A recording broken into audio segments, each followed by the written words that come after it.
up, everybody? It's Liam here from Tech Talk for Kids at you with a coding tutorial. In today's video, I am going to show you how to make a website like mine. Now, that's enough talking because I know a lot of you have a short attention span like me, so let's do it.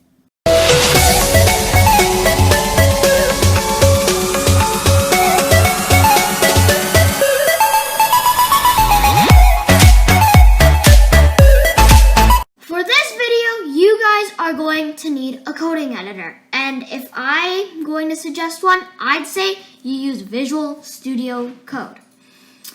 The download link will be in the description. Remember guys, if I'm going too fast at any time, you can always stop the video.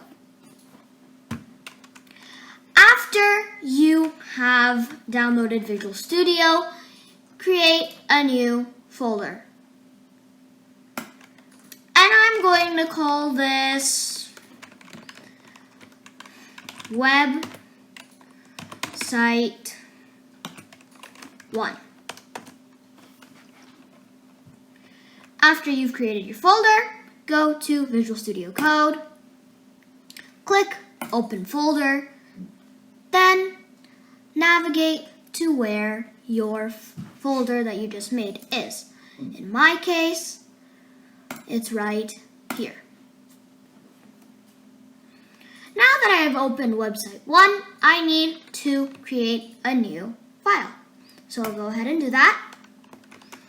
Now, what you're going to have to do is press Ctrl S or Command S if you're on a MacBook and type index. Below index, it will say save as type. Click HTML for that. Then click save. After you have clicked save, we now have to tell the coding editor that we're coding in HTML. How are we going to do that? We're going to type in the doctype HTML function, which I just told you what it does. It tells the editor that we're coding in HTML.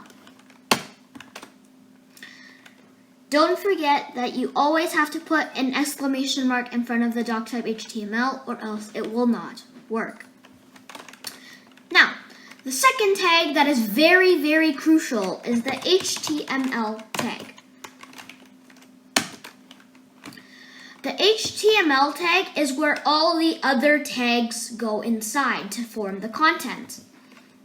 Now that you notice, there's two HTML tags. Well, not exactly. This HTML tag is a closing tag. How can you tell it's a closing tag? It has a / in front of HTML. So this would be the opening tag and that would be the closing tag. Inside HTML, what you're gonna want to do is create a head. Just like that. It's like the HTML tag, except it's the head tag, which you store your title tag in, which I'll show you what it does in a minute. The title tag you can name to anything you want. I'm just going to name it to Tech Talk for Kids. Now below the ending head tag, do the body tag.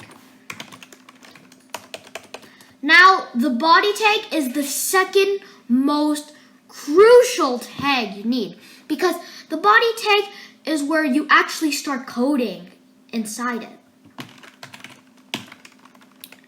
Now, today, I am going to teach you how to create a nav bar. First, we are just going to make a header tag. There you go. And inside the header tag, we will make a nav tag. Nav stands for navigation and header stands for header. Then we will create an unordered list. And inside the unordered list, we will create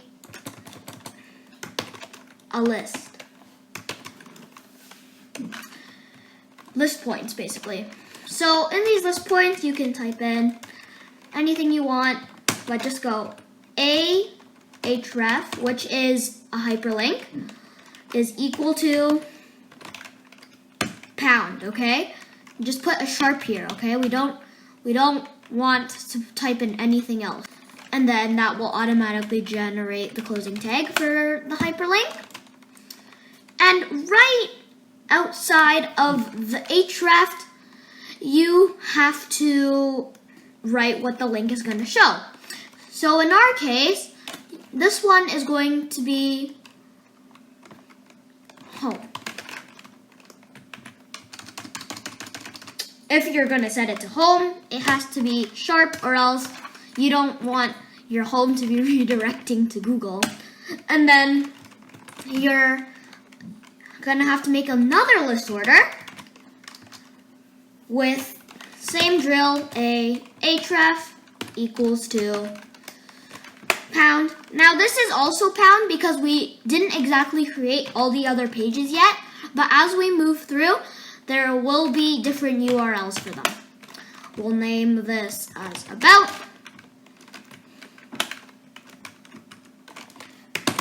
Create another one.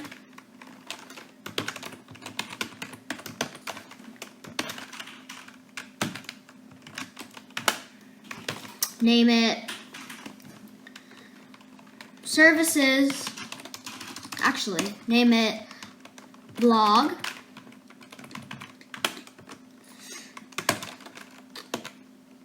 Name the other one videos.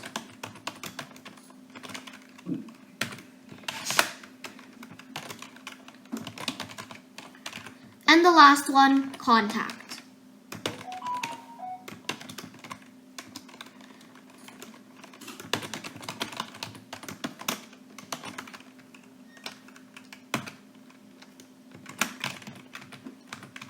Closing tag and contact. Great! We have now made a nav bar. Let's go check it out in the browser. Press Ctrl S or Command S, then go to your File Explorer or Finder if you're on your Mac, and click on Index, and there you go. You got your mini nav bar. You're probably asking me, why does it look like that? On websites, your website, it looked like so pretty and stuff. That's because we haven't done the CSS yet. The CSS is the Cascade style sheet that makes everything fancy.